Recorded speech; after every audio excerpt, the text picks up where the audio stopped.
Ano nga ba ang magpapatunay sa sinasabi ni Febols Cunanan, mga kababayan?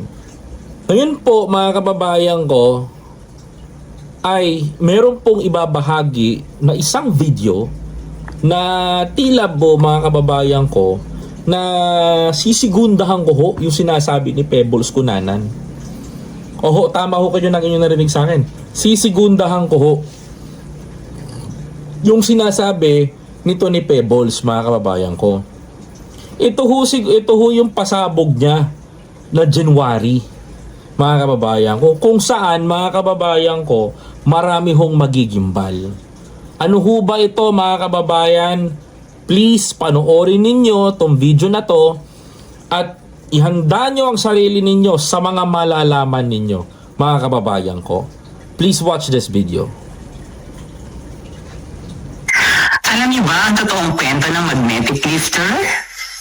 Ang magnetic lifter ay hindi nangyari ng isang beses lang po. Ikikwento ko yan sa inyo.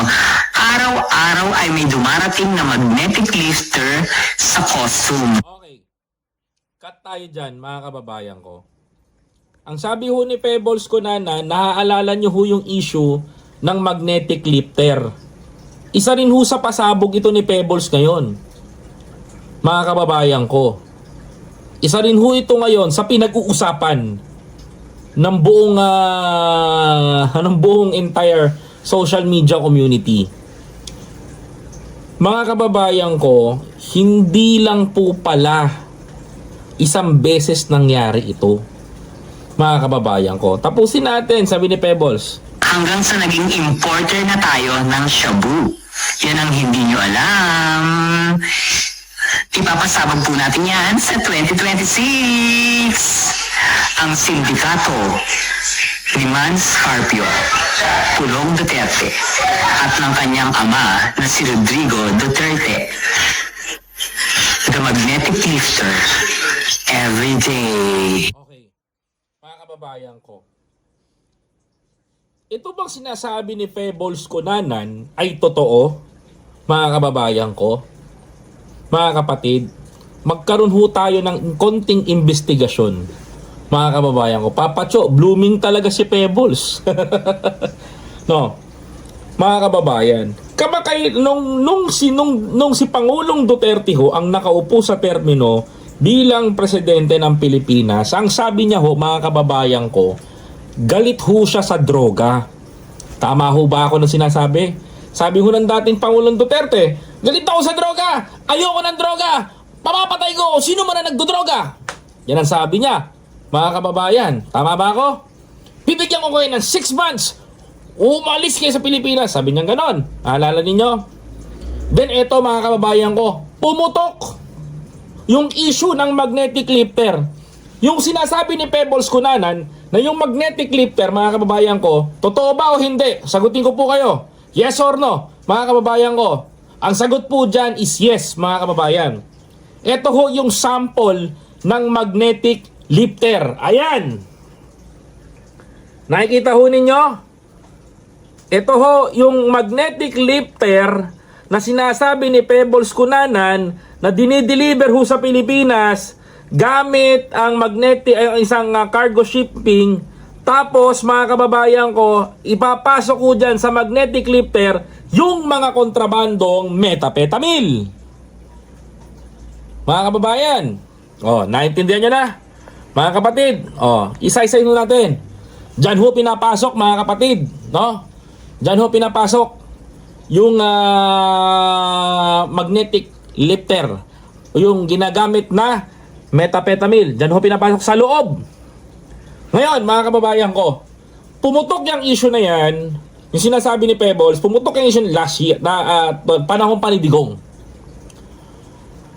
Alam nyo ba, lahat ho, mga kababayan ko, ng mga involved na humuli dyan sa magnetic lifter na yan, na droga, ay pinahuli ho ni Duterte. Imbis na kasuhan ni Digong yung may-ari ng warehouse, ang kinasuhan, mga kababayan, yung mga pulis, PIDEA at yung mga taong intel na nagchuchu sa operation na yan at kung bakit nahuli yung kontrabando na yan. Mga kababayan, ngayon ho, yung sinasabi ho ni Pebbles Cunanan na magnetic lifter, number 1, totoo. Number 2, mga kababayan ko, mga kapatid, araw-araw daw di umano, malalaman natin yan sa kanyang mga pasabog, mga kababayan. Ngayon ho, bine-verify ko lang ho, yung sinasabi ni Pebbles Talakera, totoo ho yun. Ngayon mga kababayan ko, ano pa yung sabi ni Pebbles? Sa costume, chururut sa akala, sana magdala ako. Oh. Mga kababayan ko. Alam niyo ba ang totoong kwento ng magnetic lifter? Ang magnetic lifter ay hindi nangyari ng isang beses lang po. Ikikwento ko yan sa inyo. Araw-araw ay may dumarating na magnetic lifter sa costume hanggang sa naging importer na tayo ng shabu. Yan ang hindi nyo alam. Ipapasabog po natin yan sa 2026. Ang sindikato ni Man Scarpio, Pulong Duterte, at ng kanyang ama na si Rodrigo Duterte. The magnetic lifter, every day sa costume. Ayun, ang tanong mga kababayan ko, napatunayan natin na totoo yung magnetic lifter. Ba't ko pinaulit-ulit sa inyo? Gusto ko marinig nyo yung last words.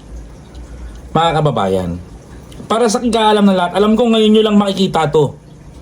Mga kapatid, for the first time makikita nyo to. Anong binanggit na huling sinabi ni Pebbles? Ni Duterte?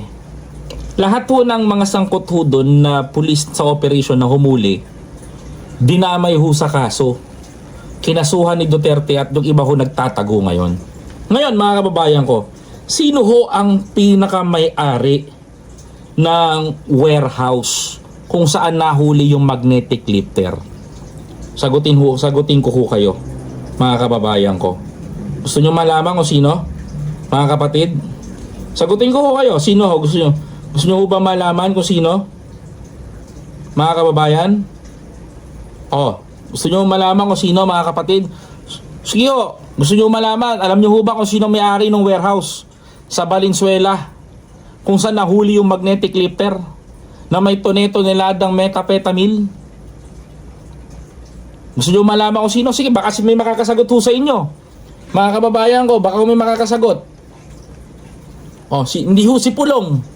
Hindi ho si Pulong, mga kababayan ko. Ipapakita ko ho sa inyo yan. Sino ho? Si Guba ba yung sangkot na sinasangkot nila? Correct. Si Guba. Si Guban. Nagtatago na ho yun kasi siya ho ang naka-intel na meron hong palapag na ganyan. Gusto nyong malaman kung sino, mga kababayan ko, aabangan ko yan. Eto na nga ho, di nyo na ho kailangan abangan kay Pebbles Talakera. Sinigundahan ko na ho siya, mga kababayan ko. Si Jimmy Guban, hindi ho si Jimmy Guban. Si Jimmy Guban ho yung nagtatago na pulis, na intel o ng PIDEA na nakakulim na hukahuli doon sa sa operasyon ng magnetic lifter na may laman na methamphetamine. Alam niyo ho kung sino, mga kababayan. For the first time in the history ng channel ko, ipapakita ko ho ang mukha niyan sa inyo, mga kababayan. Alam niyo ho kung sino, mga kababayan ko. Eto, pakita natin kung sino tong tao na to na nasa likod ng magnetic lifter, mga kababayan ko. Eto, yan ho, mga kababayan ko, si Michael Yang at si Bongo. Magkasama ho sila, mga kapatid, mga kababayan. Alam niyo ho, mga kapatid, nung nahuli ho yung magnetic lifter, mga kababayan ko, tila ho ba nagbago ang ihip ng hangin? Oho, mga kababayan ko, nagbago ho ang ihip ng hangin, mga kapatid. At yung ihip ng hangin, mga kababayan ko, ay napunta ho, mga kababayan ko, doon sa mga humuli. Dahil presidente ho si Duterte, mga kababayan, ay mas baliktad ho ang nangyari. Opo, tama ho kayo. Ito ho yung isang ebidensya, mga kababayan ko, na magpapatunay na ito hong si Michael Yang at si Duterte ay talagang merong kaugnayan sa isa't isa na itinatanggi ng mga DDS supporter. Mga kababayan ko. Ito ho, mga kababayan, papakita ko ho sa inyo. Sa channel ko, hindi ho ako natatakot ay ipakita ho ito dahil totoo lang ho tayo. Ito ho, mga kababayan, ho, tingnan nyo mabuti. Ayan ho si Duterte at ito ho si Michael Yang. Mga kababayan ko. Oh. Si Digong ho yan at si Michael Yang. Ngayon ho, mga kababayan, tama ho yung sinabi ni Pebbles na meron ng mga magnetic lifter. Tama ho siya doon. Tama rin ho yung sinasabi na at sinasabi ho doon nung ni Jimmy Guban at ni Jimmy Guban at doon kanyang testimonya. Ngayon ho, mga kababayan ko, ang sabi ho ni Digong, galit sa droga. Bakit ganun? Kung galit sa droga si Duterte noon talaga, mga kababayan ko, kung galit talaga si Duterte sa droga, yung warehouse, pag-aari ni Michael Yang. Pag-aari ni Michael Yang, nasa larawan ay kasama ni Bongo at kasama ni Digong. Kung talagang galit sila sa droga, bakit hindi nila pinapatay si Michael Yang? Na binagsakan sa warehouse niya na pag-aari niya sa Valenzuela, mga kababayan ko. Doon ho kayo magtaka, mga kababayan. Hindi ho kayo nagtataka, mga kapatid. Hindi ho ba kayo napapaisip? Hindi ho ba kayo napapailing? Abay, ako napapailing, mga kababayan. Sapagkat, mga kapatid, ito ho'y kataka-taka. Ayan, tingnan nyo ho mabuti. Ayan ho si Duterte. Ayan ho si Bongo. Ayan ho si Michael Yang. Kung talagang galit ho sila at naaawa ho sila sa mga tao na pinapas lang. Sa mga tao, mga kababayan ko, na ginagawa ng masama ng mga adik, bakit ito? Sa warehouse sa pag-aari ni Michael Yang, doon nahuli yung magnetic lifter. Imbis na ipahuli si Michael Yang, ang pinahuli yung pulis pa na nanghuli doon sa magnetic lifter. Bakit yung pulis pa? Bakit yung pulis pa ngayon na nagtatago? Mga kababayan ko. Hindi ayan ang ebidensya. Magto-toast pa yung dalawa. Hindi AI yan. Kaya nga, mga kababayan ko, kaya nga, number one, totoo yung sinabi ni Pebbles, pero abangan natin kay Pebbles yung sinasabi niya. Second, mga kababayan ko, ano ang patunay sa sinabi ni Pebbles? Yung magnetic lifter, mga kababayan ko, totoo. Sinong may-ari ng warehouse, mga kababayan? Mga kapatid, si Michael Yang. Kung galit talaga si Digong sa droga, bakit hindi niya pinakulong si Michael Yang? Ngayon, basic. Di ba? Basic. Yung sinabi ni Pebbles Cunanan, sinigundahan ko lang si Pebbles sa magtutuloy. Hindi ako. Okay? Klaro to, mga kababayan ko. Tama po si Senator Sani Trillanes. Fake war on drugs talaga ang ginawa ni Digong. Kasi, mga kababayan ko, mismong warehouse na ni Michael Yang ang nahulihan ng magnetic lifter na meron toneladang ipinagbabawal na gamot, hindi man lang pinakulong ni Digong. Ang masaklap pa, ginawa pang political advisor. Special envoy to China. Ang sakit, di ba? Ngayon kayo mapapaisip, mga kababayan ko. That is not my opinion. Totoo yun nangyari. Pinaliwanag ko lang kasi sinabi ni Pebbles na pasabog yan ngayong 2026. Ngayon, sa mga nagsasabi na sinungaling si Pebbles, ito ang katotohanan, hindi nyo mababago. Mga kababayan ko, uulitin ko, from magnetic lifter na nahuli sa Valenzuela, na ang mga pulis na nagturo doon at humuli, mas naging pugante, na ang may-ari ng warehouse ay si Michael Yang, na kasama ni Bongo at ni Duterte, na ginawa pang political economic advisor ni Digong nung panahon niya, mga kababayan ko.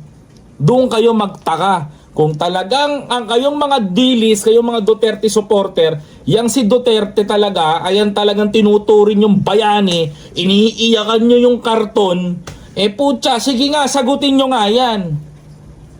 Hinahamon ko yung mga magagaling na mga debatista ng mga Duterte. Hinahamon ko, sagutin nyo yung tinatanong ko.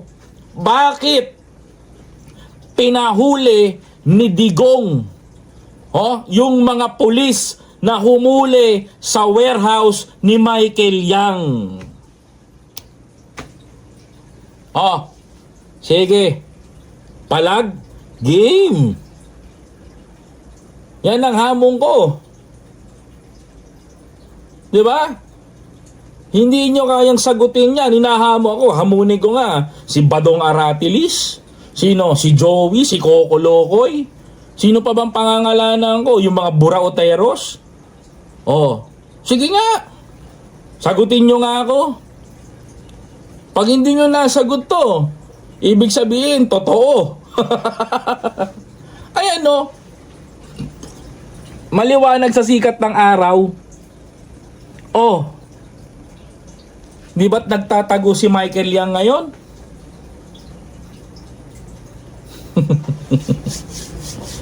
Alam mo, they are very pathetic and crying doon sa harapan ng TV habang hinahatulan si Digong at tuloy ang free trial sa Netherlands. Marami pa rin bulag na mga taga-suporta ni Digong na hibang sa kanyang mga pakulo. Yung mga pautot, mga kababayan ko, marami pa rin panatiko na nahihibang. Subalit mga kababayan ko, gusto ko lang liwanagin at inyong malaman, mga kababayan, na meron totoong nangyari. Kailangan nyo lang buksan ang isipan nyo.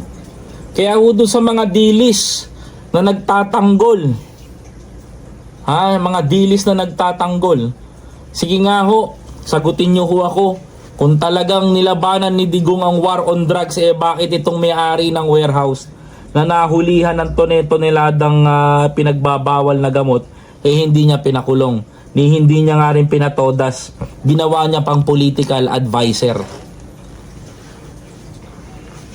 Diba?